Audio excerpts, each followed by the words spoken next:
STEM. It's the acronym for Science, Technology, Engineering and Mathematics.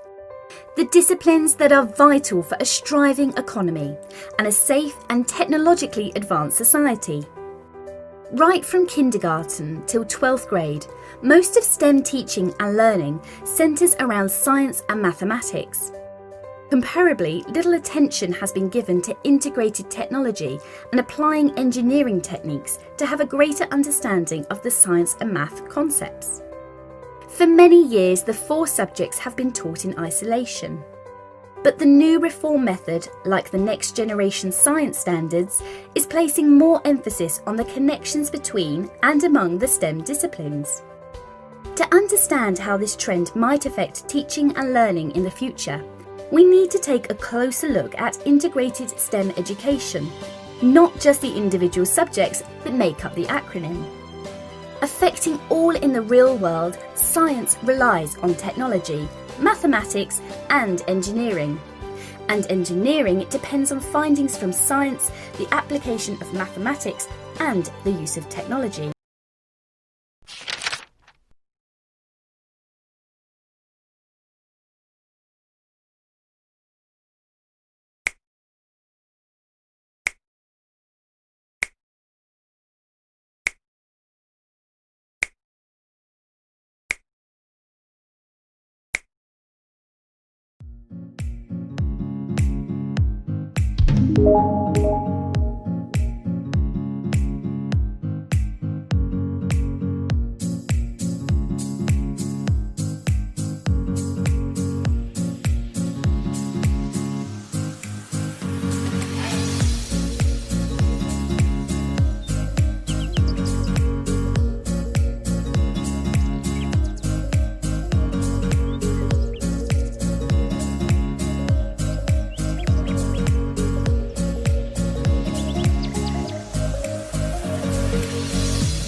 Assalamualaikum. Hari ni saya nak ajar macam mana nak buat apps. By the way, nama saya Zalika daripada UTM. Okay, saya nak ajar buat apps guna MIT App Inventor. So, basically MIT App Inventor ni memang paling basic untuk buat apps. Memang senang je lah nak buat. So, tekan je create apps and then kita kena login tau. So, bila nak login tu nanti kena pakai Google account je. Pakai je lah Google account sendiri kan. Memang boleh. Okay, lepas tu kita akan ada banyak projek kat sini. Okay, hari ni saya nak ajar yang basic je, yang paling basic. Okay, kita akan buat yang memang untuk beginner punya. So basic dia, kita kena buat start new project. Okay, kita buat letak talk or whatever you nak letak nama dia. Kata saya letak talk. And then kita kena, okay, kalau kat sini nama dia user interface tau. User interface ni maksudnya macam button, password, nak log into box-box tu semua, nama dia user interface. Yang user boleh nampak, maksudnya dalam apps tu mesti user tu boleh nampak. Okay, mula-mula untuk buat apps ni kita kena tarik button ni dulu sebab user tu mesti akan tekan button kan. So kita tarik button tu dulu. So kita tengok dekat box yang belah kanan ni. Yang ni adalah untuk setting apa yang kita dah tarik dari sebelah sini ke sebelah sini. Okay, ini untuk setting apa yang dah ada dekat sini, maksudnya dekat components ni. Okay, so kita kena untuk text, maksudnya tulisan dalam button tu kita nak terdapat. So I just tulis talk to me. Okay, so dekat dalam button ni akan automatic dia akan tukar tulisan dia lah. So yang ni korang boleh tukar dia punya tempat duduk, boleh tukar dia punya size. Okay, macam tu kita tukar dia punya size. Okay, dah siap dah untuk ni. Kita ambil layout media. Okay, media ni contoh macam kita ada nak letak kamera ke, macam Instagram. Dalam Instagram tu ada kamera, ada macam-macam, ada sound recorder. Macam WhatsApp ada sound recorder and camera. Video player pun dia ada. Speech organizer tak pasti, tapi yang pastinya dia memang ada kamera, video player. So kita nak cari, kita nak letak text to speech. Okay, yang media ni orang tak akan nampak tau. I mean like dia memang tak akan, user tak akan tahu dia ada. Okay, so dia akan dipanggil sebagai non-visible components. So lepas kita dah tu, kita buka blocks. Okay, yang tadi tu semua orang nampak, yang ni orang tak nampak. Coding, kita panggil dia code block. Okay, untuk buat code block dia ni senang je sebenarnya. Okay, tekan je dekat button dia. Code block ni berfungsi macam kita nak dia buat apa. Tekan button tu dia keluar apa, tekan button ni dia keluar apa. So kalau kita tak buat code block ni, so dia akan berfungsi macam apps kosong. You tekan apa-apa pun tak ada apa-apa jadi. Okay, so mesti kena ada code block. So kita tarik ni, when button one click, do what. Okay, like bila korang klik button tu, dia akan buat apa. So kita tarik. Okay, and then kita nak panggil text to speech tu. Maksudnya bila orang tekan button satu, kita nak panggil text to speech tu buat kerja. So kita tekan text to speech. So kita nak panggil dia kan. So kita tekan call. Okay, just call. Letak kat situ. And then dia nak panggil text to speech untuk cakapkan satu message. Maksudnya kita nak button tu bila kita tekan dia keluar suara. Okay, kita tarik text kosong ni. Maksudnya korang letaklah apa yang korang suka kan. Macam ni, saya letak congratulations. Kita letak congratulations, you have made your first app. You have made your first apps. Okay, so dia akan cakap benda tu. Okay, yang tutup ni tak payah sebab dia dah ada. So kita buang. Okay, dan apps korang pun dah siap. Itu saja. Okay, untuk korang try korang punya apps ni, kita pergi dekat designer ni, and then just korang tekan build. Korang provide QR, and then korang kena download QR Droid dekat handphone korang. Korang scan je, so dia akan keluar macam ni tau. Okay, dia akan compile semua dalam apps ni dari satu QR. Dia akan keluar QR macam ni. Okay, korang buka QR Droid. Okay, ni QR Droid tau. Korang kena download macam ni. QR Droid, buka. Ni korang scan je. Okay, korang scan. Lepas scan tu, so korang kena, dia akan buka web tu. Okay,